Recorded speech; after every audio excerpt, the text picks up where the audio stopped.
Here we are. Hi.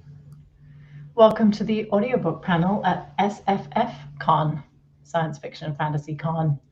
Here we are virtually. We are not in Las Vegas. We are in our homes.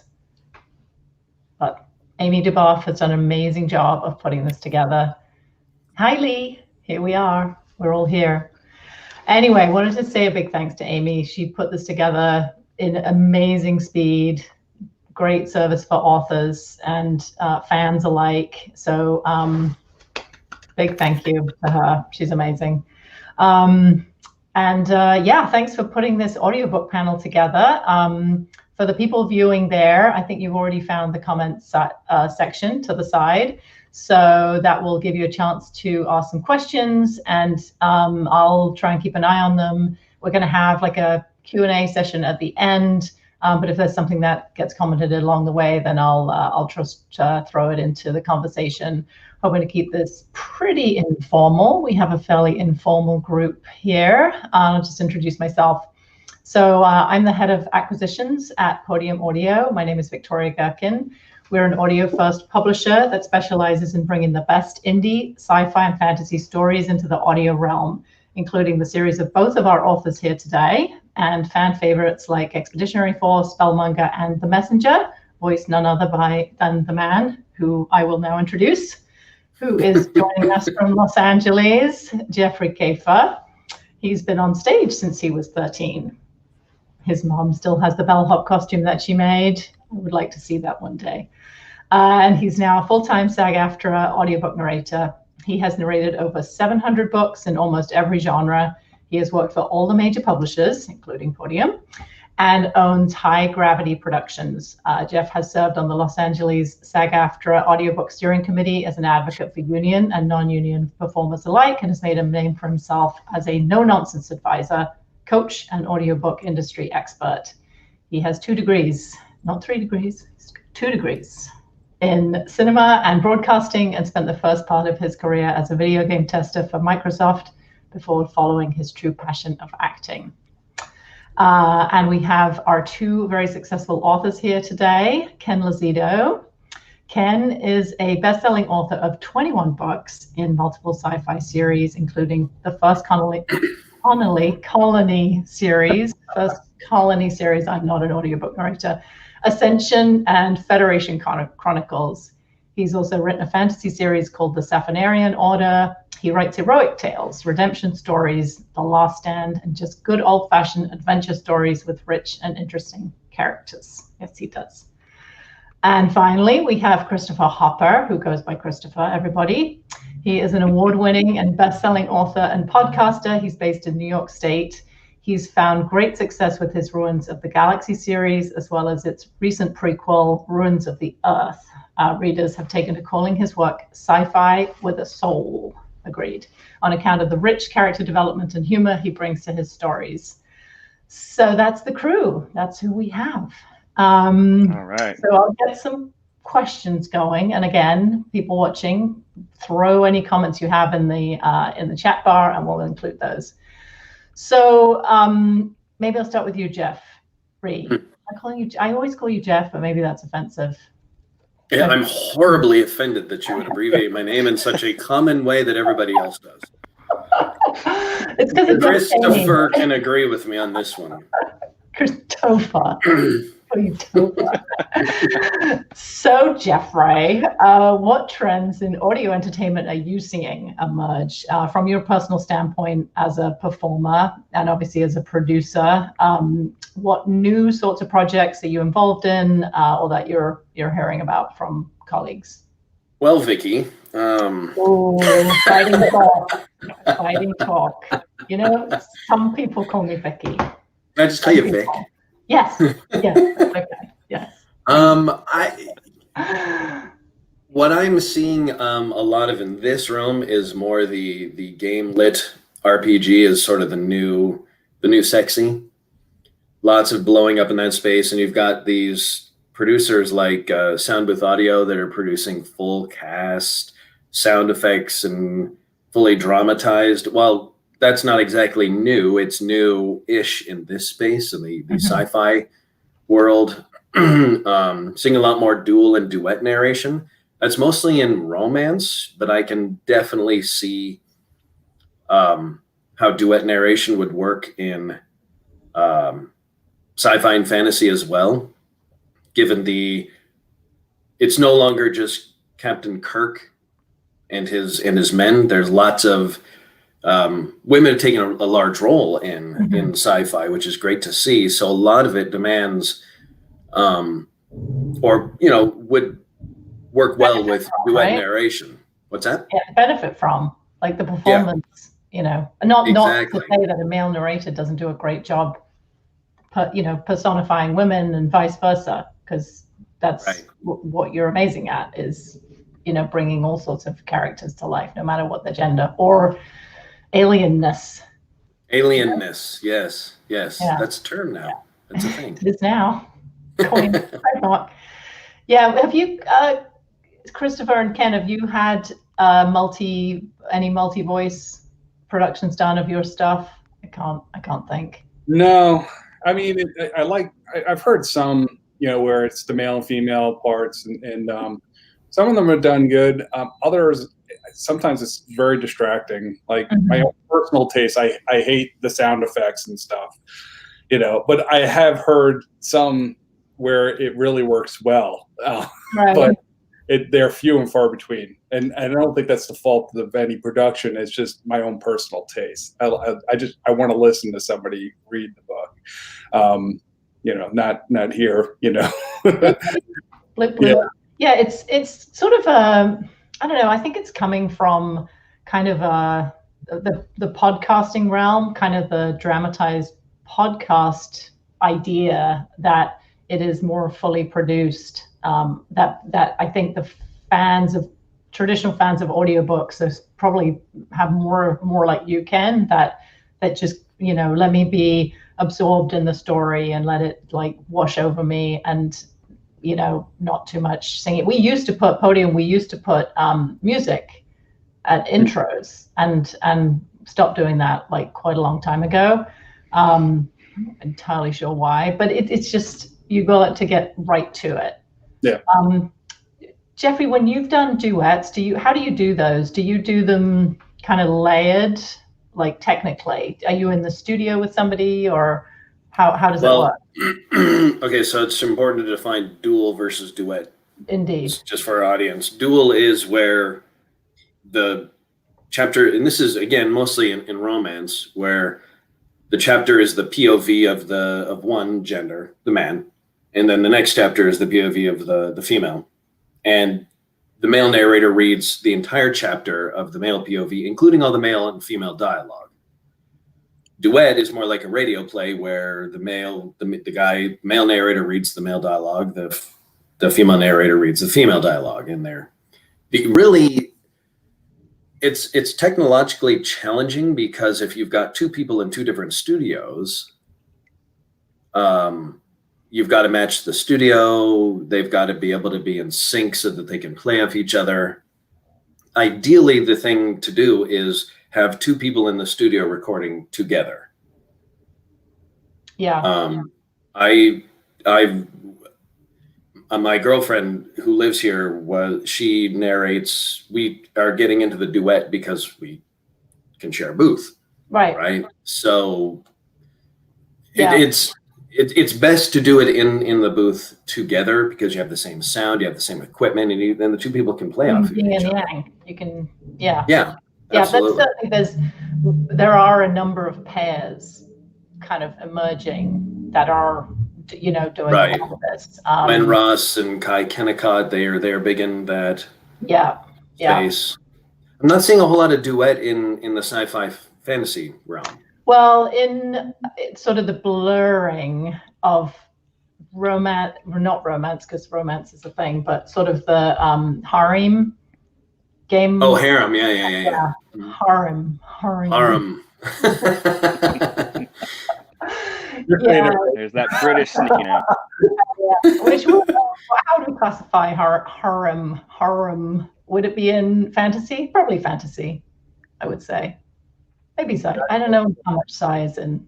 It is a blend, yeah. Blend, but there is a ton of that. Yes. There's some good business to be done, and we actually did a duet with a romance too. We've been doing some romance duets. So for your own, I'm sure I have like a follow-up question here on trends. So when you're producing in your studio, Jeffrey, are you keen on effects? Are you? Oh no. No, I don't do effects. There's very few producers who do it well. There's a lot who think they do it well. And then there's a bunch who don't do it well.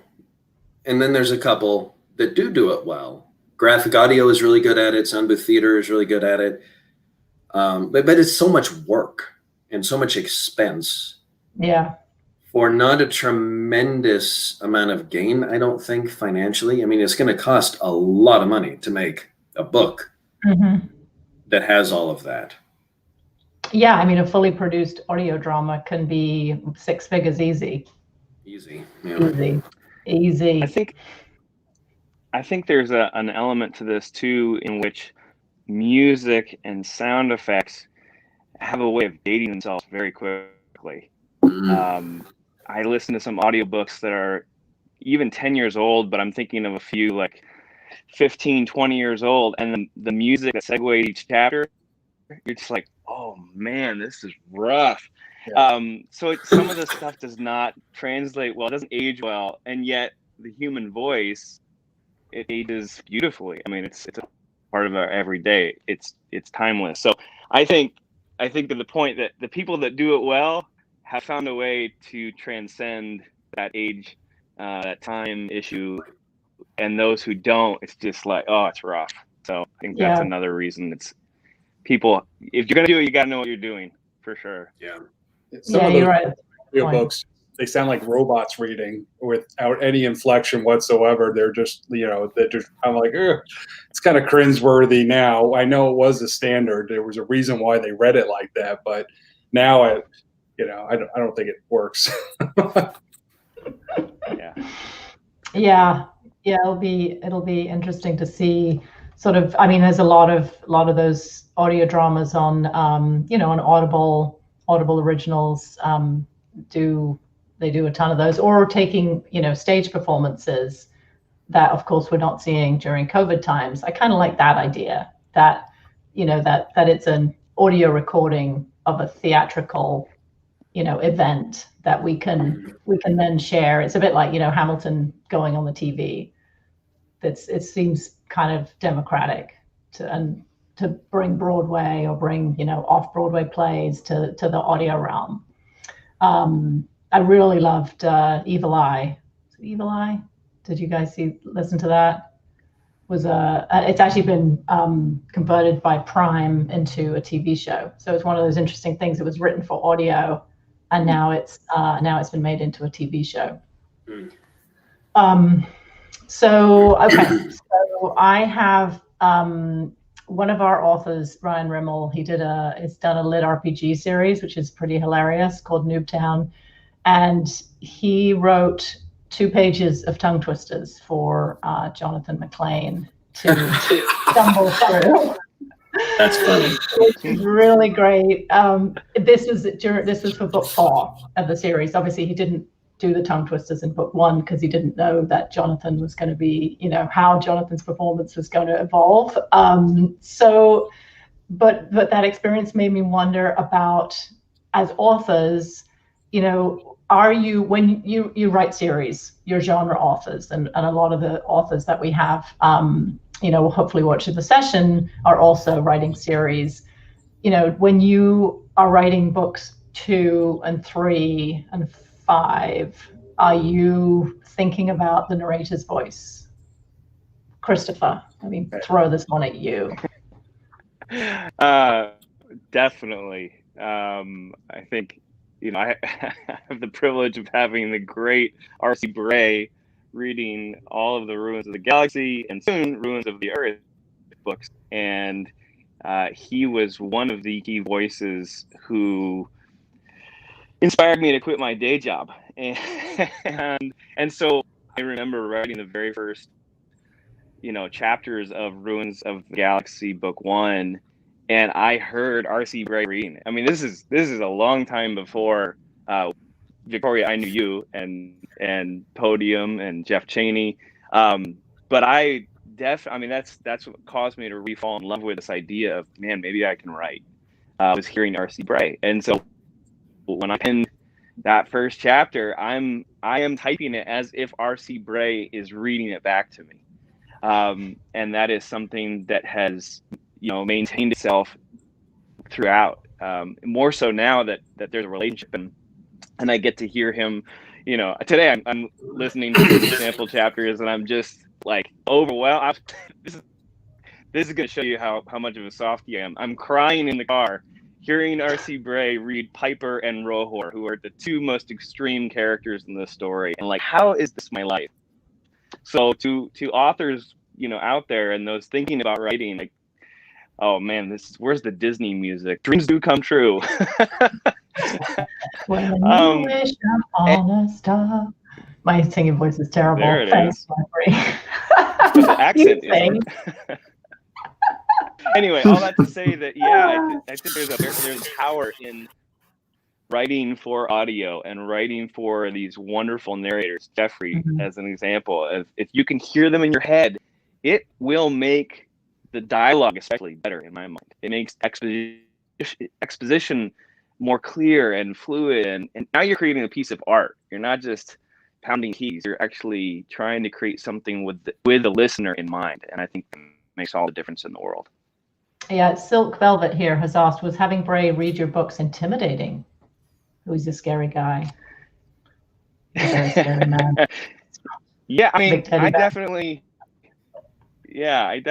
when we got word, I did a few laps around the house and peed my pants more than once. But yeah, I mean, that's a pretty big moment. And then I got surprised with him reading my voicemail, which is still on my phone. And yeah, it's neat. We're going to get to that in a little bit in the marketing section of the discussion. Okay. Don't get ahead of yourself. Ken, what about you? Are you inspired, as the characters develop by what you've heard? Yes, yeah, because I'll latch on to like certain accents, and then it becomes part of the character. I keep audio in the back of my mind when I do write the books, but it's not like it's not a majority influencer, because when I think in terms of reachability, most of the people who are consuming my stuff are actually reading. So I kind of try and balance them both. Yeah, I mean, actually, with that in mind, and Jeffrey, please dive in, because you've read obviously a lot of books. 1 or 2, yeah. 1 or 200. Can you give, we've got authors here watching, so are there, best practices, the actual kind of mechanics of the reading that, like, what are your pet peeves, I guess is what I'm asking. Oh, wow, you want me to go negative? Okay. Or whatever, or what do you, both? No, you know what, I'm not, okay. First, my job is not to tell authors how to write their books. Go on. But if it was, the only thing that sort of stands out, and this is because authors don't necessarily hear their books out loud, is the way overuse of attributions, the he said, she said. If it happens every other line, he said to the commander. She replied to the captain. He said it's like, we get it. They're in a conversation. And this is especially true in audio where we're doing different characters. So the audience, in other words, the listening audience, and this probably translates over to the reader too. The listening audience doesn't need that sort of help as much. I narrate for one J.B. Turner, who goes, he has characters that go on for pages of dialogue, not a single attribution except in the very beginning to establish it. And just pages of dialogue, and you know who's talking because you can follow a conversation, right? We're humans. We know who's talking. So it's interesting to see that, where somebody who uses no attributions, where the other compared to another author who may use them all the time, describing every sentence that they're saying, the way they're saying it. You know what I mean? He said gruffly. Mm-hmm. You know.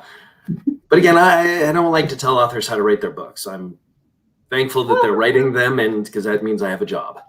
Right. Well, but I think these sorts of like mechanical reminders, I think is helpful, you know, for if we've, depending on, you know, 20 books conference is not happening next week. And, you know, that's an event that we've got people who haven't published their first book, but then you've got people who have published, you know, 20 books like Ken and Christopher. So I think, you know, giving people some little notions to think about is a good idea, I think.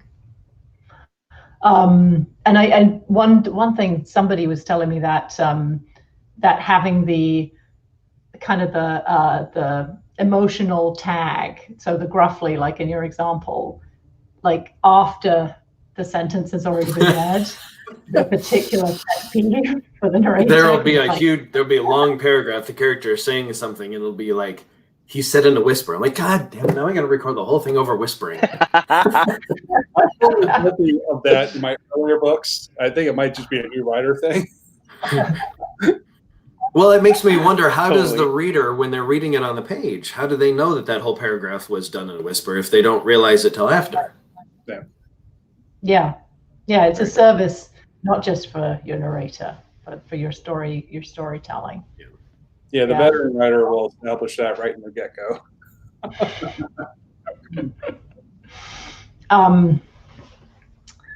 So what was I going to say? Sorry, I'm like all of a kerfuffle today. It is my birthday.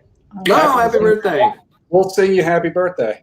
Okay, maybe at the end. Wow. I'm all like super distracted. What a way to celebrate your birthday.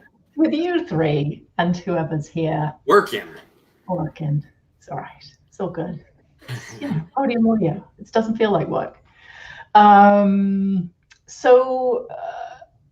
Okay, so we already talked about the pitfalls. Sorry, I do actually have a list of questions here.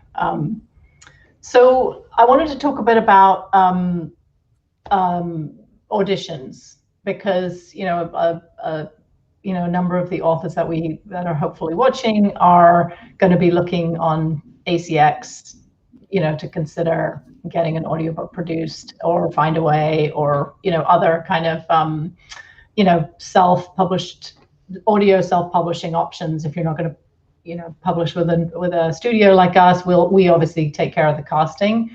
Like, what if have you gone through the audio audition process at ACX?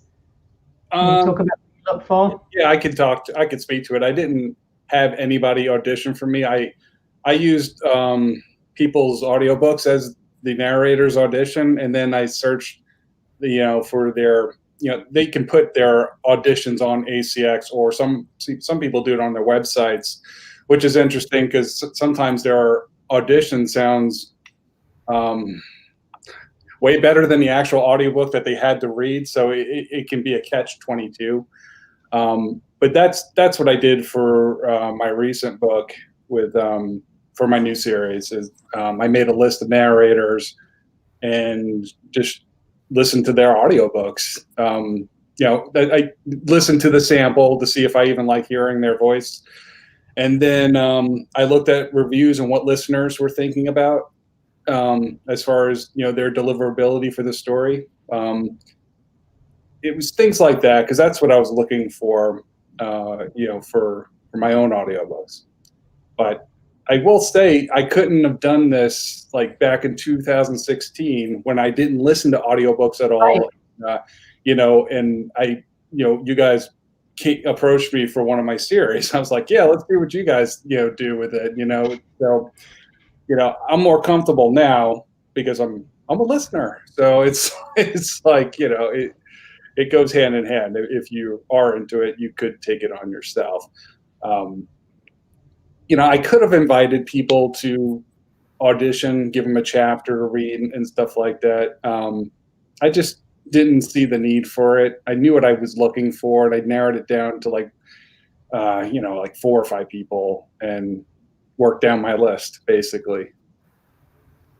Yeah, I think that's a really good point about listening. I mean, you've become your own casting director, and there's plenty of pitfalls out there if you go for the person who says I'm the one, I'm the best person, without having some knowledge of what the market is, or what the genre that your audiobook is going to be in. Jeffrey, do you cast other people? Do you produce? You do, yeah. Do you have any thoughts or suggestions for authors who may be heading into the audio market for the first time and looking for a narrator, other than what Ken has obviously explained, which is very good advice? Gosh, there's a lot. There's a lot to unpack there. I think it's like Ken said. I mean, it's important to listen. Mm-hmm. It's important to have audiobooks in your to listen to audiobooks. Who are the narrators out there who are able to embody your characters? Whose voice do you like listening to? It can sometimes come down to that. Who are the voices that people are talking about in groups? I mean, let's face it, you're making a sizable investment here. You want the narrators that people are listening to. But on that same token, there's a lot of good narrators out there who are waiting to make their mark. I hear narrators all the time who are really good and have only done maybe 25 books. So, ask around. The narrator community is very, very friendly. We all want to find each other work. It's kind of a weird thing that if I'm not right for a project, I'm happy to recommend 3 other people who are. So, ask around. I'm also a big proponent of casting in given that it's 2020, casting people who are ethnically, racially, and sexually diverse. Well, yes, in that if my main character is okay. Here's an example. I did a romance series of 9 books. Book 10, the main character was a guy of Latin descent. So I stepped back and said, you know what? I'm not going to do this. I'm going to hire a narrator who is of Latin descent.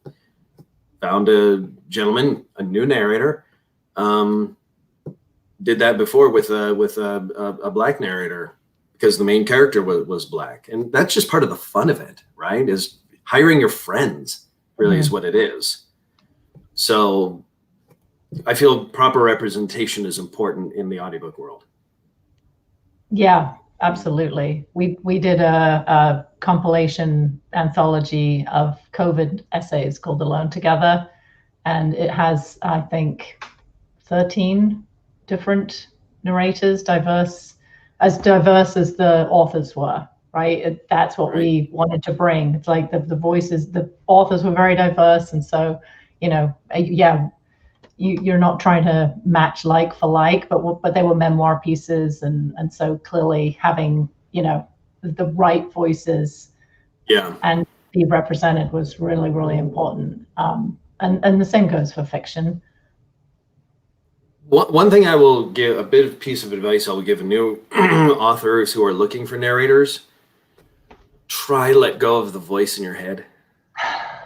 Try really hard, because we're not going to match it. We're not going. Part of the beauty of this is it's an art. You can go to a museum and you can look at a painting or a photograph and you can get something totally different out of it than what you thought, than what the photographer wanted you to get. or the painter wanted you to get. That's the beauty of it. I can read a book and I can vision and hear these characters differently.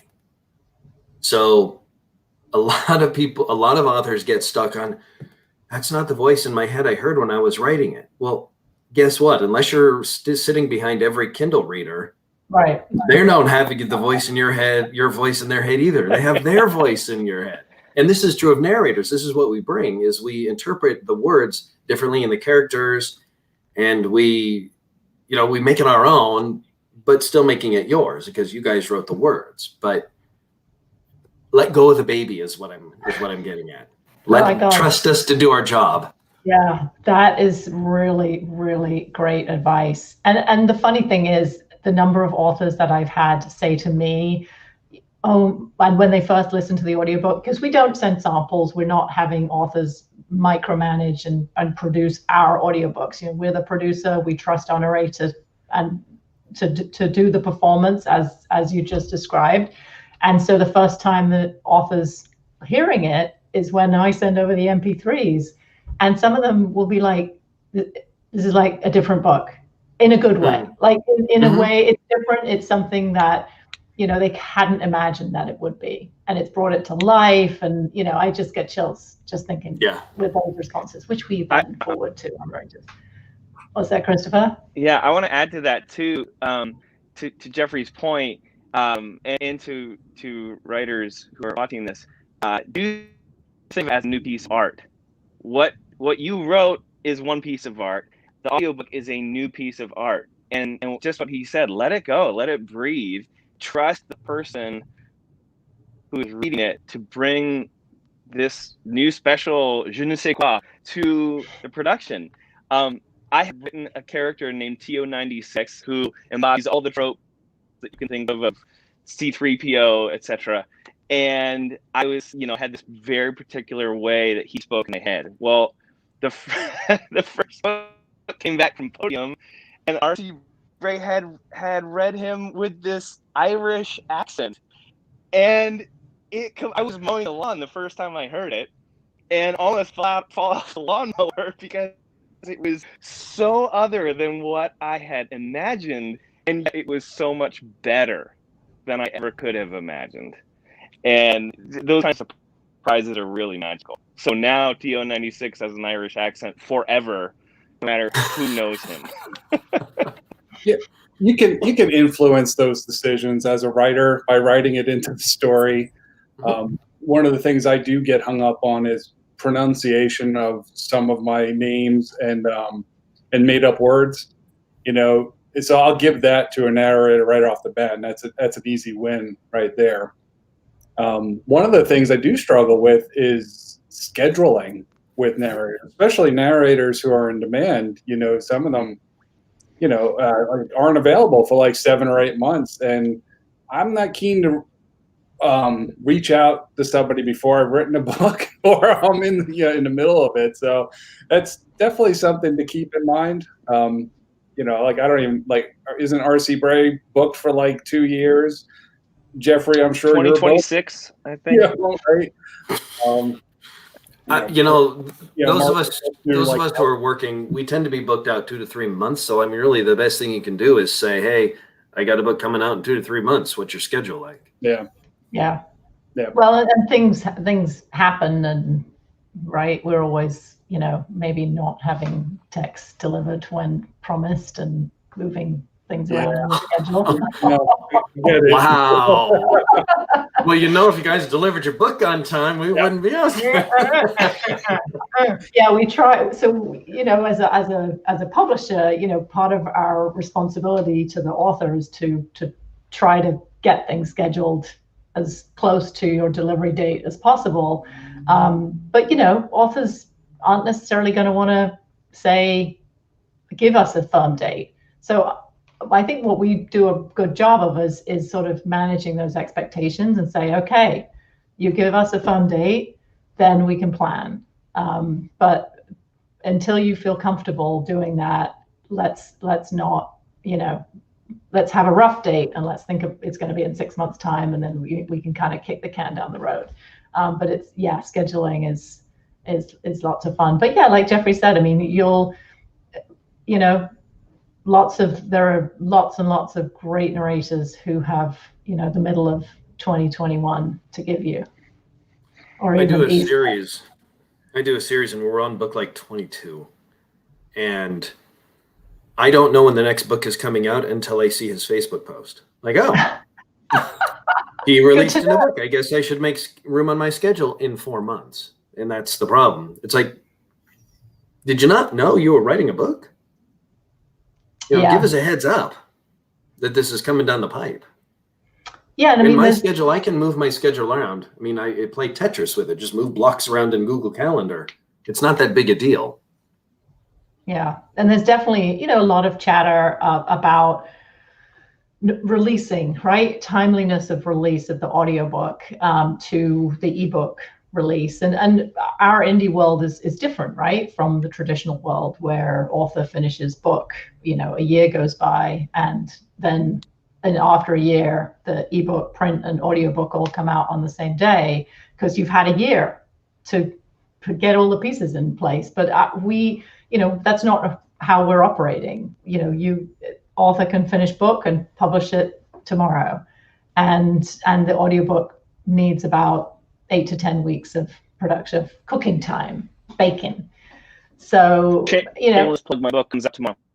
Oh yeah, we're going to get to that. Oh yeah, actually I better watch the time. No, I wanted to talk a little bit about marketing. We touched on this, Jeffrey. I think you mentioned it.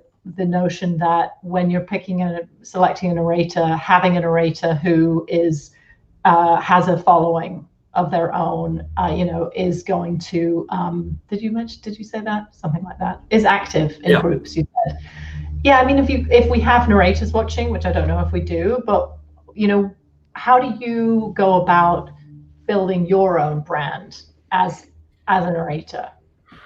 Well, so it's important to understand that unless your narrator is somebody who's really top of the game, like R.C. Bray, Simon Vance, your choice of narrator isn't going to move the needle all that much in terms of sales. So I wouldn't necessarily choose a narrator based on how well you think they're going to sell the book, because it doesn't really work that way. This is something I consult narrators on when they're like, how do I market my book? Well, you don't really market a book, you just narrate it. That's the author, that's the publisher. Yeah. You sort of just go along with the ride, right? Right. There's things that narrators do to promote themselves as narrators. I have a group on Facebook. It's got 1,000, 1,200 people. I know Bray has one. And it's just being a human, right? It's connecting. I see a lot of authors out there who are just regurgitating new releases. That's all they post about. I have 5,000 Twitter followers. And how do you engage with them?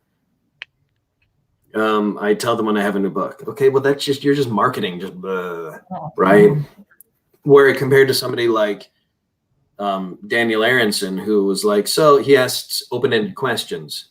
He's like, so how do you, what do you guys think AI will ever take over our electric grid or something random like that? I don't know. And that's the sort of thing. But as narrators, we don't really have that. I mean, I'm not going to ask that sort of weird question to my group, right? It doesn't really make sense because I'm not the author. Right. So I kind of getting off track here, but I guess my point is I would seek out, sort of going against what I said before.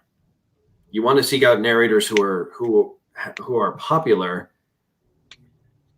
but don't expect them to necessarily move the needle, which is why it's okay to choose authors who are not as popular, because they're not the ones who sell the audiobook necessarily, unless they are, the high-flying narrators. Did any of what I say make sense? I heard something.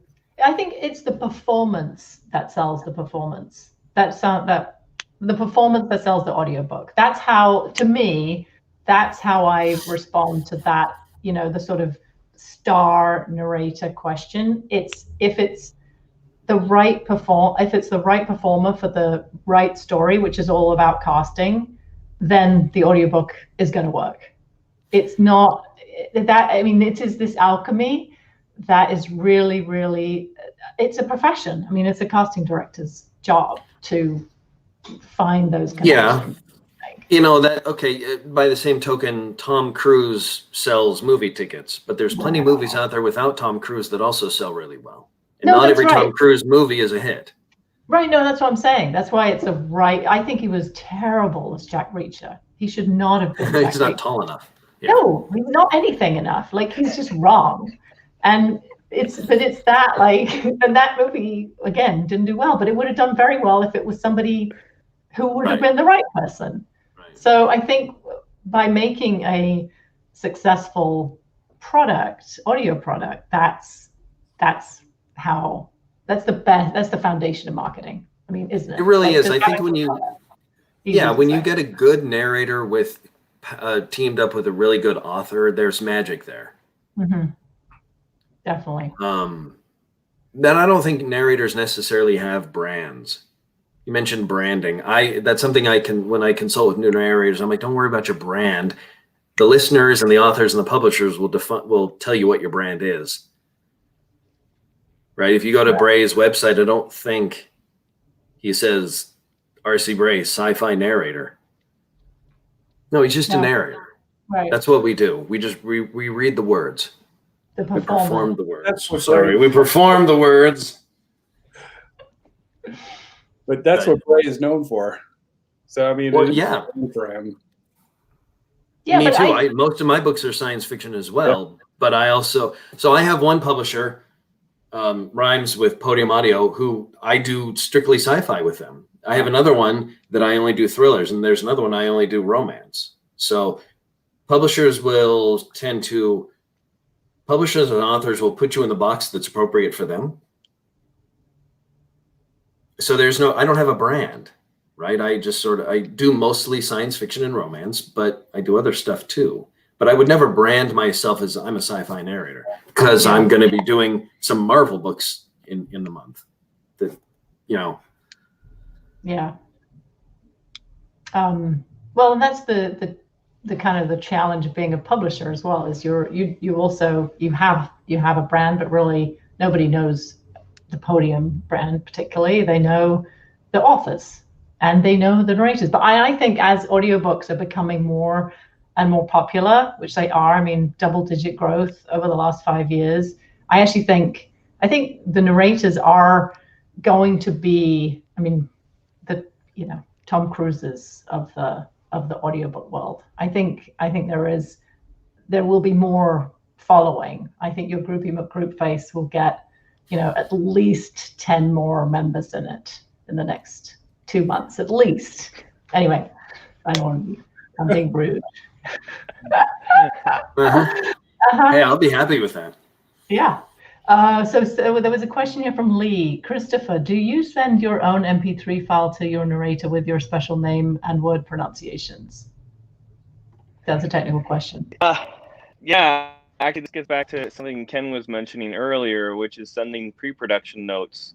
In my case, to Troy, our producer, and by and large, I do try to let the voiceover artist say what they want to say at the end of the day. And again, what Jeffrey was saying, and they're the one who has to create this product and this beautiful piece of art. So might as well let them be comfortable. But if there's something I'm really sold on, or I think is important, I'll put that in the notes. And any hard words, in Ruins of the Galaxy, there is a lot of language that I did include, and I don't think there was anything that came back where I was like, wow, that was horrible. In some cases, it was an improvement. Ruins of the Earth is very much near future, 2027. So most of everything's vernacular and colloquial, and there aren't a lot of hard words to, I try to write in such a way that both the reader visually and the performer, visual to audio, isn't going to get hung up by anything. And I think that's one thing that new writers do make a mistake of is they're purple prose, and things are too, you read too much of Tolkien growing up and think that translates well. Just slow down a little bit and do something a touch more relatable, and that way that ensures a product that's pretty well bulletproof when it comes to those things. That's awesome. I try to write it out phonetically. I've done MP3s, and sometimes a 15-minute call with the narrator will clear up a lot of confusion. It's definitely worth it if you work directly with them. Yeah, we do recorded MP3s, or the producer has that conversation with the authors. That's how sort of functionally we do it on our end. So we've actually got like 4 minutes. I want to give you guys an opportunity to talk about what you've got coming up. I know Christopher has Ruins of the Earth. Did you say tomorrow? Something going on sale tomorrow? Yeah. When you made that comment, I'm like, I actually do have a book coming out tomorrow. Oh. So what's the title? Tell us. What's the title? That's Ruins of the Earth, Book 2, Gods and Men. Gods and I'm very Men. excited for this release. Yeah. Gods and Men has an awesome cover. Ken, what about you? What's next up for you? Next is First Colony, Book 11. This is my month for audiobooks because I had a box set come out this week on election. Yeah. Sadly, it did not make the presidency, but I know people are buying it though. Ascension. I will promote it for you. It is the Ascension series, books 1 to 3 box set, published by William Audio. Congrats, Ken. And Acheron Inheritance came out in audio, made it through review in like record time. So I was very pleased with that. I was like, oh, it'll be out in a few weeks. And then, no, it'll be out tomorrow. Okay. So, yeah. Nice. Jeffrey, you probably have 5 audiobooks that you've narrated coming out next week. You may or may not. I have literally no idea. I have no idea when anything comes out. I just know when I'm done with it. I just moved. So I took the week off. I literally have no idea what I'm recording Monday. Exciting. Some book. I don't even know. I think it's for you actually. I have no idea. But I won't look at my Google Calendar right now. No, it's the weekend. Don't worry about it on Monday. I think it might be after the talk, I think. Anyway, maybe. Sure. I don't know. No. Now I'm stepping on the producer's toes. I have no idea what it is. So did you move? Did you get a new booth set up in your house? Or do you go out? Do you go to a studio? No, it's same booth, same equipment, just different house. Nice. So. Hopefully all the environments of sound. See, I knew you were starting to worry. You're like, oh crap, is it going to sound different now? It's going to sound exactly the same. That's a promise. That's a Kafer promise. Cool. Well, I don't see anything else in the chat. If we have 2 minutes countdown. If anybody has any further questions here, let me just swing back through. What's the small, medium, and large investment paths here? Oh, there you go. What's the small, medium, and large investment paths here for our audiobooks? Which I'm assuming you mean kind of what's the, what something might cost per hour. I mean, how long is a piece of string? Like you could at least, I'd say like at least a few $100 an hour, or 300 or 400 is at a minimum. An hour, maybe. Who are you asking? Oh, Jeffrey, sorry, you. Oh, like from a ballpark money. Wow, that's a tough one to answer. Depends on what platform you're using, etc. Have to be careful talking about rates as a union person, and etc. But yeah, how long is a piece of string is a really good analogy. I mean, yeah, you can get cheap narrators, but you get what you pay for a lot of times. And then you can get Bray for $50 an hour, I'm pretty sure. Yeah, he's working for peanuts these days. Yeah, well, like I said, you get what you pay for. Oh, I'm just kidding. No, I love Bray. We have a love. We have a bromance. That you do. It's funny. I hope we're all together in Kansas City next June. I just did a book with him, actually. Oh, you did? NPC. I'm gonna promote it. Great. NPC by Jeremy Robinson. We did a dual. So that's one of the dual narrations in the sci-fi world. There you go. The author, actually, this is why we have sort of the bromance, because I started narrating for Jeremy Robinson, and then Bray came along and took some of my books. So we have this sort of rivalry, and so we narrated a book together. Jeremy wrote it for us to do together, which is pretty cool. That's the first time that's happened. Oh, that's awesome. And it's out? Is it out? Yeah, it's out. Yeah, it's been out for a couple of months now. It's great. Fantastic. But not duet. You guys did. No, it's dual. So he does chapter. No, you think I'm going to sit in a studio with that guy for hours on end? What? No. Throwing shade. Well, I should actually, if you did. He throws it back at me just as hard. You could video that. You put that up. That would be funny. Awesome. Well, I think our marching orders were to wrap this up at the 50-minute mark, which is where we are. So I'm going to wrap up. Thank you, Christopher. Thank you, Ken. Thank you, Jeffrey. Thank you, everybody, for coming and watching. And whoever, if you're watching this on rerun, we have a fabulous. Thank you. Yes. Happy birthday. Yeah. Happy birthday to you. Happy to you. Happy birthday. Wow, there's no way this is going to be in sync. Happy birthday. Happy Probably birthday to you. Oh, thank you. I think we just witnessed why duet narration is really, really hard. See, all together now. This is your birthday song. It isn't very long. You guys are awesome. Okay, Amy. Say it's your birthday. Myself, and I'm going to go get a cocktail.